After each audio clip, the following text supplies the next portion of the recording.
Hey there. Welcome to another episode of Heart and Hustle, Visionary Healers, Movers, and Shakers.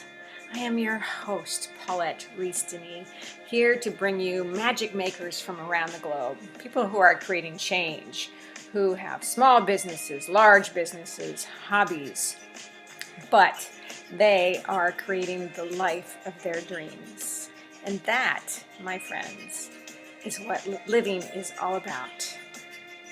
So let us know how you like this episode. Please subscribe, and we'll see you there. Thanks for joining. All right, my friends, welcome to another episode of Heart and Hustle, Visionary Healers, Movers, and Shakers. And I am your tribal hostess. I am your movement motivator and your passion instigator, Paulette Rees-Denis here, lifestyle coach for creatives who are on the verge of rewriting and rewiring their stories, right? So good, so good. And I, as always, get to bring you magic makers and people who are creating change in the world, people who are living their dreams, entrepreneurs, healers, movers, and shakers of all sorts, all around the globe. So today I'm really excited. I get to bring you from Colorado. Hally Brooke is here with us, and she is doing work that is forever after my heart because I love talking about nutrition and nourishment and health coaching. Even though I'm not personally a health coach, I work a lot with bodies and dancers and food, and it's good, right? It's all good. It's all medicine. It's all tools. It's all helping us become better for ourselves, which makes us better in the world. Amen. Amen. That's right. So welcome, Hally. Hally, who's babysitting a very cute little puppy today. The cutest puppy. Paulette, it's wonderful to be here. Thank you for having me. Are you going to show your puppy dog again? Oh, yeah. So I'm hanging out with this sweet little 10-month-old golden retriever named Cashmere. Her mom is at the doctor, and I'm hanging out with her. Oh, look at that thing. And she just thinks my headphones are the coolest thing ever. I'm sure. To eat them. Indeed. She's a cutie. So I just love what you're doing. So now you have your own company. Mm-hmm. And you want to just tell us what's going on and how did you get to there? Yeah, absolutely. So I'm the owner of Living Nourishment Coaching. We're a functional medicine, nutrition, counseling, and health coaching company. We focus primarily on gut health, chronic fatigue, and brain fog. And how I got here, so I was a math teacher for 9 years in Title I schools. Super incredible, wonderful, rewarding career, and absolutely draining in every way. Ended up super sick from chronic stress and not taking care of myself. Oh. And so I sort of stumbled into functional medicine looking for solutions for myself. Ended up falling in love with it, went back to school, took a hard left turn career pivot during the pandemic, interestingly enough, which during the pandemic, so many people were looking for alternative health and wellness. And so I have ended up, my company exploded, and we now support people all across the country in functional medicine and health coaching. Wow. Yeah. And, I think with so many coaches, especially, it really does stem from a personal experience. Yeah, for sure. Which becomes intriguing and fascinating, and you want to share it with the world, and then you want to help everybody, right? Yep. So good. So good. So I love that. I mean, I don't love that you were stressed out, but it led you on this path. Yes. Which is so good. So you work a lot with the gut. Mm-hmm. And obviously that's what you were probably suffering with for a while. Yes. And what's your solution? Yeah. To fix your gut is the solution. So, Hippocrates, 2,500 years ago said that all illness starts in the gut. And we now know modern medicine and modern science, and we have thousands of studies now that show that things like ADD and ADHD and autism can all be not cured, but dramatically affected. Just watch this puppy. It's ridiculous. how can I focus with this thing in the background? Can all be so dramatically affected by gut health. We now know that depression is called brain inflammation. And where does inflammation come from? It largely comes from gut permeability. We know that so many of our like chronic fatigue issues and brain fog issues come from chronic inflammation and come from the gut. So what is our solution to health and well-being? It's fix your gut, because if all illness starts in your gut, then all wellness starts in your gut. And so when we fix your gut, everything else works better. Completely, I'm there with you all the way. Love it. I mean, food is medicine, and obviously your body is your temple, which is the thing that I'm always preaching about. You have to take care of your temple. Amen. This is the only thing we have. I mean, Yep. seriously, this is the only thing we have. Yep. And I just see so many people taking advantage of their bodies and falling into apathy and hedonism in a way, right? And the easy route, take a pill, fix it. Yep. Pill, fix it. Or I don't care, I'm going to eat it anyway. Right. Ooh. Yep. I mean, because I've been there. I did that too. 25 years ago, I had to go gluten-free, went vegetarian. Yep. Took care of my inflammation, took care of my arthritis. Yes. All of it. It's so good. Yeah. Why would you not do that? Right. The amount of rheumatoid arthritis clients that we see who have been told by their doctor, like, I'm sorry, rheumatoid arthritis, there's nothing we can do. Like, here's a medication, good luck. And then they come to us and we change their diet and we work with their lifestyle and we work with the way that they think. And they're now symptom-free to almost symptom-free. And they're, I love Western medicine. I think it's a very important thing. It's an absolute miracle that we have Western medicine. And to have a doctor say, oh, like this can't be affected by nutrition. I mean, it's insane. Like if you put diesel in a gas car, it's not going to work. How humans are so much more complex than a car. And so, of course, if we put the right thing in, the right thing will come out. If we put the wrong thing in, the wrong thing will come out. Like that's just how it works. The wrong thing in. Okay. I love it. I love it.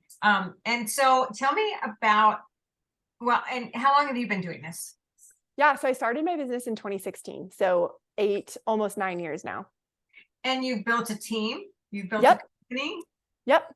Yeah. So I'm now primarily in the business development and coach mentoring. So I support all of our coaches. We have an internship program as well to help people who are coming out of FMCA grow into really incredible experienced coaches.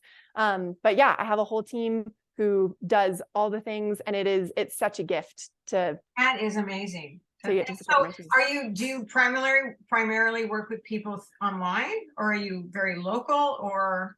Yeah. So we are now, thank you, COVID, 100% remote. We had COVID. Yeah. Thank you, COVID. We had a local office for a while, and COVID happened, and it ended up being just myself and my admin assistant in our office by ourselves. And I said, this is silly. Why are we paying for an office? And so we kind of pivoted our practice. We had a lot of clients who were online already. And so we just pivoted to being 100% online. So we have a very strong local presence here in Colorado. I run something called the Nourish Network, which is a networking group of other health and wellness professionals who know that we are part of the puzzle, but not the whole puzzle. And so like we have a very local presence, but one of our values is fiercely local and internationally able. So we are internationally able, and the fiercely local piece is both to Colorado Springs and to our clients who are all over the country. We want to help them be fiercely local. So how can we help them find a chiropractor and a massage therapist? How can we help them find, a good farm box so that we're getting good quality fruits and vegetables? How can we help them find a local rancher so that we're getting good, high quality grass-fed meat? So those are some of the things that we help our clients with. Wow. How can you help them find that? A part of it is our network. Like we really have a very strong network of co-practitioners, and we have clients all over the country. So we have a pretty good grid on, what places in the country are food deserts, what places in the country you actually can get organic food, that kind of stuff. And then part of what we do as coaches is we help empower our clients. So when we're working with a practitioner, we help empower our clients. When we're working direct with clients, we help empower our clients. And so we say, okay, you need organic food. You live in Billings, Montana, where you literally cannot buy organic food at your grocery store. Your option is Walmart, and that is it. And so how can we get organic food? And so we're doing a ton of research on behalf of our Oh, clients that is so freaking awesome. to help them find stuff. Yeah. And Thank you. yeah, wow. I am kind of blown away by that. That's so good, because if there was more of you, if there was more of you, it would be a lot happier country. Amen. Well, that is our goal, to have there be a lot more of us. One of our goals is to have Live Nourished be a household term like Target. Obviously not anything like Target, but Right. Yeah, right. I know. For that to be a household term. So we're working towards that. Very exciting. Yeah, That's thank you. so exciting. And I just I've had clients. I just had a client got diagnosed with Crohn's disease, and I know there's another way. I know there's another way. I mean, I wish, really do need to go to nutrition school. Yeah. I talk about it all the time. It's just so good. Okay, anyway, I won't go there. But so I want to know about you the woman. Yeah, totally. So what do you do personally? So I love talking about self-care. I love how people take care of themselves. Amen. Yeah. So how do I take care of myself? Is that what you're asking? Mm-hmm. Yeah. So I have a reading. The author is escaping my brain right now. I'll get back to you on that, but it's called Self-Care and Beautiful. I didn't make it up. I wish I did, but it's what I live by, and it's what I walk my clients through. And so it talks about self-care, in that self-care is often the unsexy things that we do to actually take care of ourselves, to actually in some ways parent ourselves.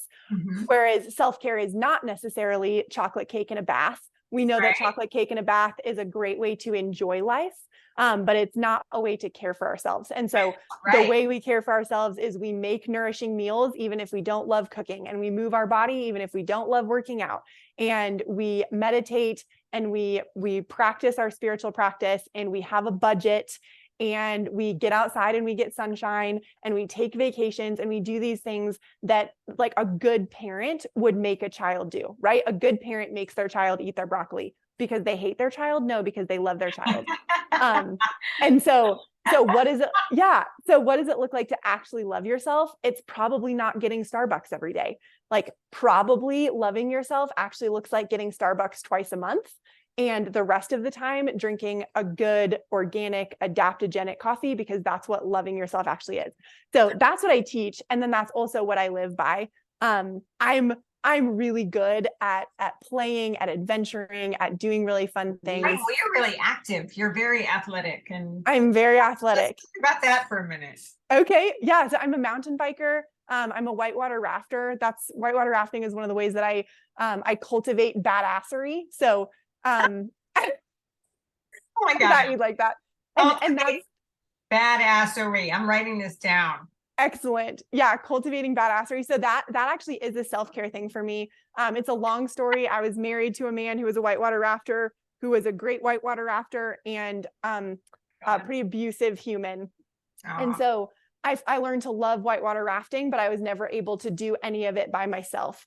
And so part of that self-care process was me going, this is hard, and not a lot of people do it. And so I'm going to do it. And so I went and took a swiftwater rescue course in the middle of COVID. I went and camped by myself in order to do that.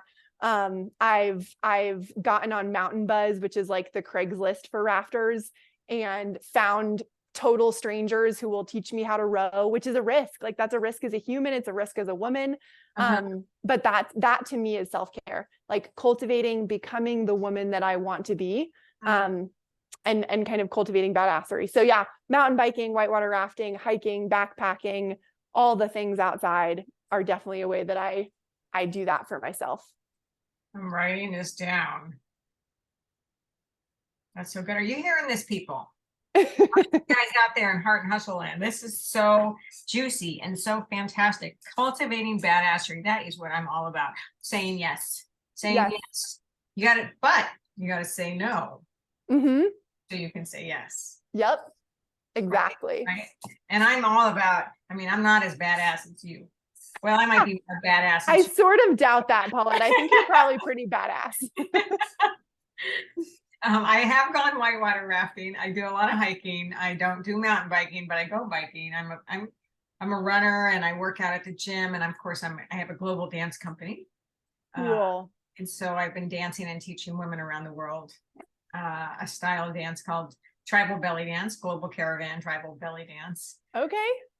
Which is so empowering on so many levels. It's physical, it's spiritual, it's emotional, it's learning how to love yourself, learning how to express yourself, but it's also about connecting with others. It's not solo dance. And I think that's something that we really need in this world today, is more connection and more community, right? Amen. Especially women who want to learn to live together and complement each other and support each other without competition, without, all the negative self-talk stuff. Right. And all the negative self-body talk, right? Yep. So, and I know you're all about that. So can you talk about that a little bit? The negative self-body talk or positive self-body talk? Mm-hmm. Yeah, absolutely. So, the mind-body integration, I think it kind of gets this woo-woo sort of reputation. And it totally does. And it is not woo-woo. I'm a science nerd. I live in NCBI, which is NCBI is the national publication of all kind of the peer-reviewed scientific studies. Oh my God. And we have way more than that, but totally. But we have so many studies that talk about that mind-body integration. And so I'll tell you a story just of myself, and then I can tell you how this applies to our clients. But I went through a period of time where I was just struggling with my health. I felt sick. I was tired. I was struggling with my adrenal health. I was struggling with my gut health. And so I started hyper focusing on those things, partly because of my training, partly because of my education. Like, if something is wrong with my gut, I'm picking it apart and trying to analyze it and figure out what's going on and trying to unpack all of these things. And I was on a hike one day and I just thought, what if I just told myself that my mind is well and my body is well? Like, I wonder what would happen. And so I'm on this hike and I'm just hiking going, my mind is well and my body is well. My mind is well and my body is well. And by the time I got done with the hike, I actually felt awesome. Like a lot of the symptoms that I've been struggling with were gone, or I didn't notice them anymore. I felt great. And so I turned that around and I was like, okay, what is the science behind that? And what the messages exactly, those of you who are listening, Paulette's pointing to her brain, the messages that we give ourselves in our brain, our body responds to. And so if we are hyper vigilantly trying to pick apart why we're sick, we're going to feel sick. Exactly. If we are telling ourselves that we are well, we are going to feel well. And, there are scientific pieces to that. I can't wish away a flu. Like I wish I could, I can't. Like if you get the flu, you're going to have the flu. But what we tell ourselves in terms of my body is strong and my immune system is strong and I can fight this and, I love myself and I care about myself. If we're giving ourselves those messages, we have scientific studies that show that living organisms heal faster. And we are a living organism. I mean, it's wild. And that's the reason why affirmations are so powerful and mantras are so powerful. Yep. People think, oh, it's silly to sit there and go, oh, I love myself, or it's like, no. Yeah. It rewires your brain. It's the most important thing you can do. Yeah. And I think that's what a lot of people in the medical field miss. I think those of us who are in kind of the functional medicine world and the allopathic world, we get that. But still, people in the functional medicine world and the and kind of the naturopathic world, we're still treating with supplements and nutrition. And I think that piece of the messages that we give ourselves are so important and so often get missed. We have a whole piece of our program when someone works through a gut healing protocol or an adrenal healing protocol with us that goes through like self-care, self-talk, the messages that you're giving yourself, like your spiritual connections to stuff in the past that is messing with you. And like, we can't heal people without that. It's crazy. Wow. Oh my gosh. Okay, I hope everybody's really listening to this. This is so good. I mean, I talk about this healing aspect all the time, but she's getting down to more little nitty-gritty stuff there. So Hally, back to you. Mm-hmm. So what, so you have this active, sports related outside activity thing. So how is your diet? How is your diet? Is diet meaning your Yeah, what I put in my body. intake, your food Mhm. intake. So, and that's one thing that a lot of people, they think of the word diet as, going on a diet. Right. Instead of diet is your nutrition. Diet Mhm. is just what you eat. Right. So how, what is your food intake like? Yeah. I was actually laughing this morning. I recorded another podcast this morning with a functional medicine doctor, and he asked me the exact same question. And my first response was like, I really eat pretty standard. And then I said, oh, but my standard is totally not normal people's standard. So What's normal, but yeah. So when I say I eat standard, I mean I eat real food that comes from the ground or that has a mother. So like real food, mostly plants, not too much. The Michael Pollan statement. I don't eat processed food. I really don't eat fast food. I go out to restaurants with my husband a couple times a month because it's fun and we go on date nights. And when we go out, I don't really worry too much about what I eat because I know it's infrequent. And I know that in those times I'm nourishing connection. I'm not necessarily nourishing. Oh, I love that. Yeah. I'm not necessarily nourishing like my kind of plant-based diet because there's 4 categories of food. That's a whole nother thing we could get into, but there's information, energy, connection, and medicine. Those are the 4 categories that food falls into. Oh my God. So when I say standard, I eat real food that comes from the ground. I eat from farmers markets. I eat from natural grocers. My grocery bill is produce, eggs, high quality, like good aged cheese that has good probiotics in it. And then we have a rancher who's about 20 miles south of us who does all grass-fed, grass-finished beef. My husband is a huge hunter, so I eat elk and deer. Obviously, we don't eat a ton of that because he gets 1 deer a year, and then we space that out through the whole year. But that's what I eat. I eat real food, not too much, mostly plants. Nice. And when I say standard, like the standard American diet is It's so fast not food, standard. fried, So not processed. Yeah. standard. The sad diet is not what I eat. I eat real food is what I eat. Yes, that's so good. And I've had this conversation a lot lately. So I'm vegan. So Okay. I'm I'm an animal rights activist, but Yes. and that's fine. And I don't judge anybody else for their thing. But what do you think? Well, okay, processed foods. Mm-hmm. So now there's this onslaught of bacon meat, Oh gosh. which Yeah. That's vegan. it's vegan. Uh-huh. And I have tried almost all of it because I'm curious. Totally.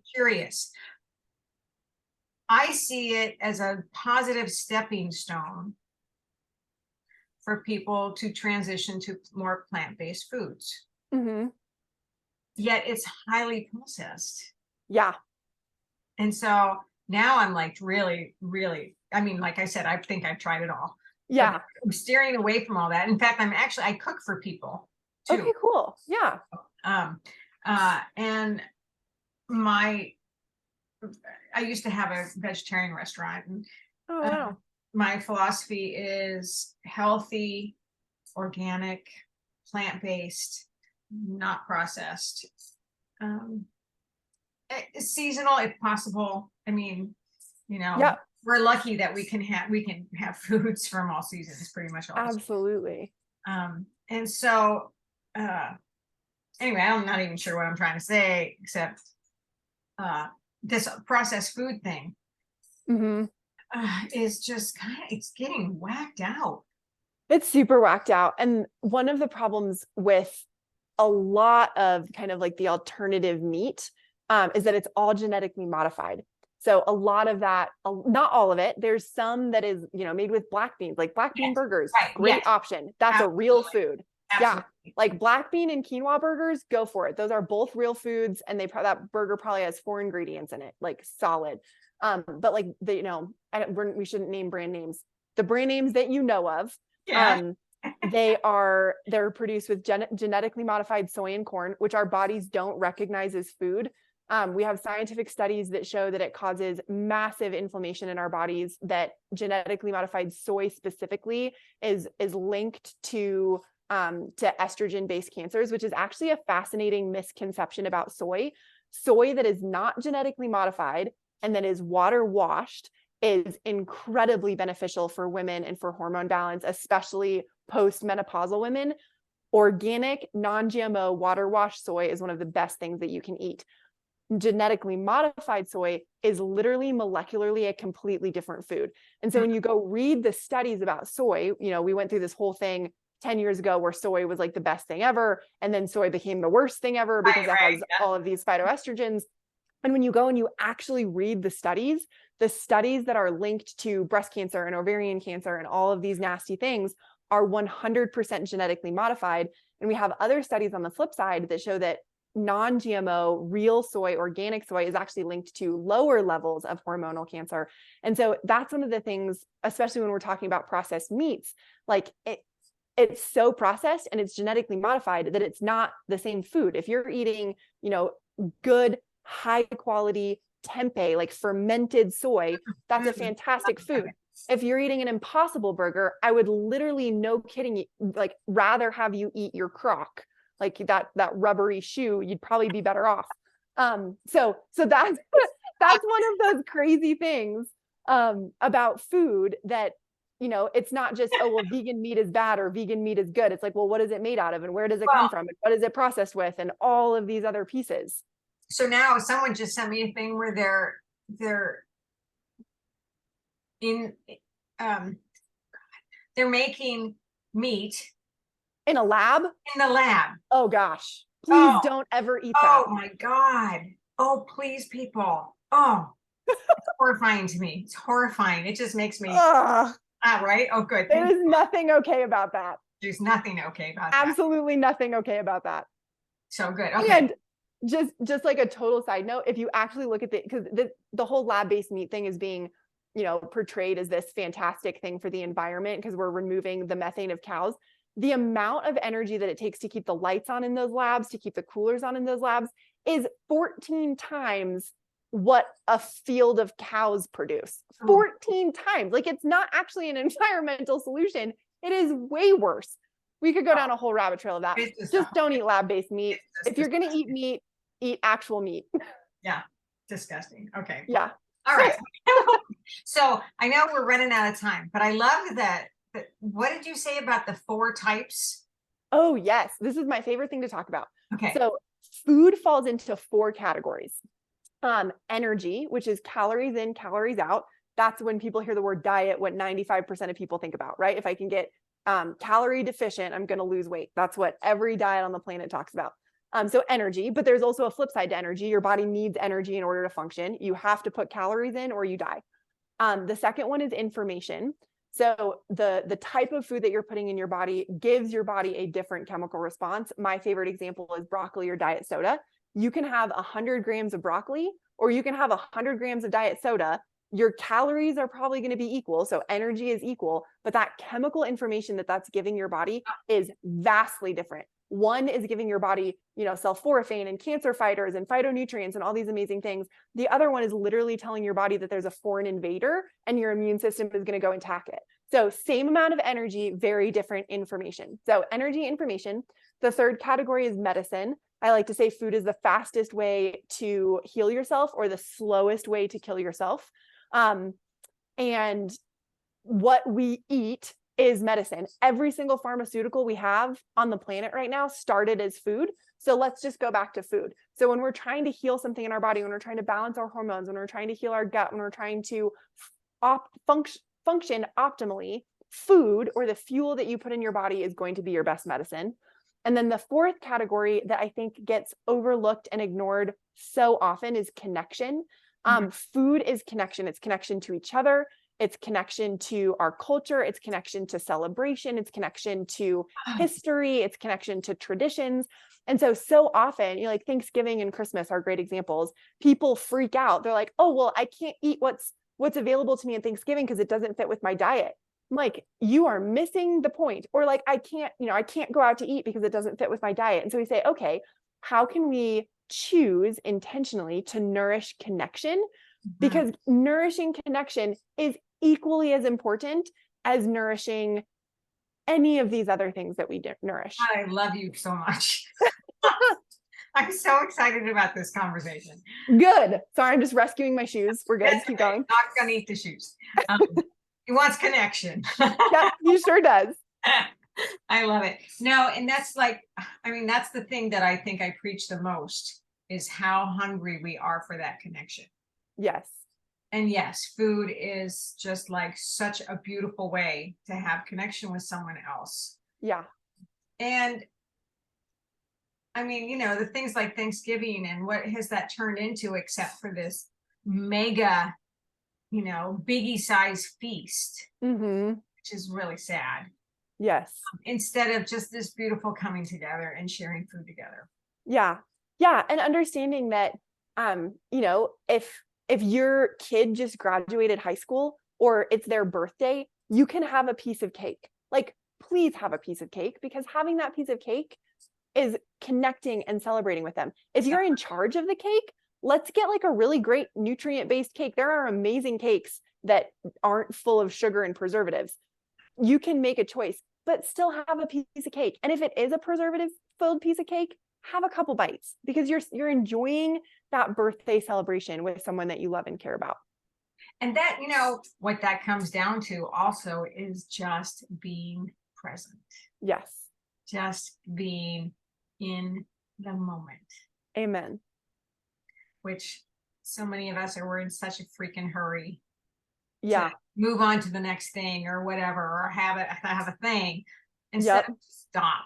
People just stop and take a deep breath. Right? Yep. Stop and be with who you're with. Don't be looking at your freaking phone. Get off your phone. Conversation with somebody. Right. God, does that just kill you? Kills me. It really does. So anyway, that's a whole nother story. All right. Oh my God, Hally. Oh, so good. I just love what you're bringing, and we need you to like be president of the United States. And thanks. And you know, make the world a different place, please. Somebody help us. Indeed. Yeah, we're all making changes. I love that too. I love the fact that I can bring change to the world and to each person that I work with and talk with. And just being on this type of network with this podcast. This is my 5th year for this podcast. Wow. And you know, just introducing people to other ideas and to other people who are creating the life of their dreams, of living their passion, of creating their businesses, which I think is really important. Yep. And stepping into their abundance, which is also really important, but also stepping into their well-being. Yes. Right. First and foremost, actually stepping into that place so you can live in abundance. And abundance can mean so many different things. Yes. And you know, I have found so many women who are afraid of that. Want to live their dreams, but they're afraid. They have a fear of success, or a fear of failure, or a fear of, you know, doing the right thing, or a fear of doing the wrong thing, or whatever. But you know, stepping into their dreams and desires and their power and their beauty and their well-being. Yep. So, oh my gosh, that was really exciting. Good. I'm so glad. That was a very exciting conversation. Any last words? Oh man. Yes. So if I could leave people with anything, it would be the question, what am I nourishing? If we can get conscious of asking ourselves that question in all areas of life, what am I nourishing with this relationship? What am I nourishing with this food choice? What am I nourishing with this movement choice? I think a lot of the poor decisions that we make are because we're just on autopilot. I want XYZ, and so I'm going to have XYZ and I don't really even think about it. Versus if I'm going to go out for a burger and fries, it's because I'm nourishing connection. If I'm going to choose a quinoa salad with avocado, it's because I'm nourishing the medicine and the energy that food is to my body. If I'm going to take a nap, it's because I'm nourishing my adrenal system and allowing myself to rest. If I'm going to go for a run, it's because I'm nourishing XYZ. So My goal for my clients is that they can make 100% nourishing choices 100% of the time.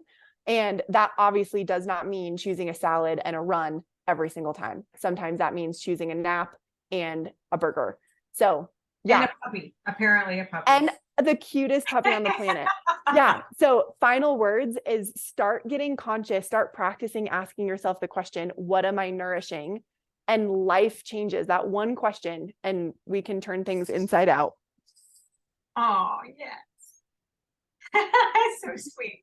I love it. Cute. Oh my God, Hally, thank you. Thank you. Thank you. What fun and what great work you're doing. And I can't wait for my people to connect with you and you to connect with them and to put this out there.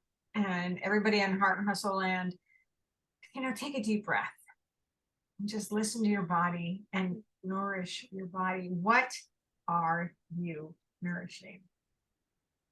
How are you nourishing? And what do you need? What do you want? What do you want more of? What, ask yourself, ask your body. Your body knows. Mm-hmm. Your body knows. You have an intuitive guidance. You have a GPS system in your body.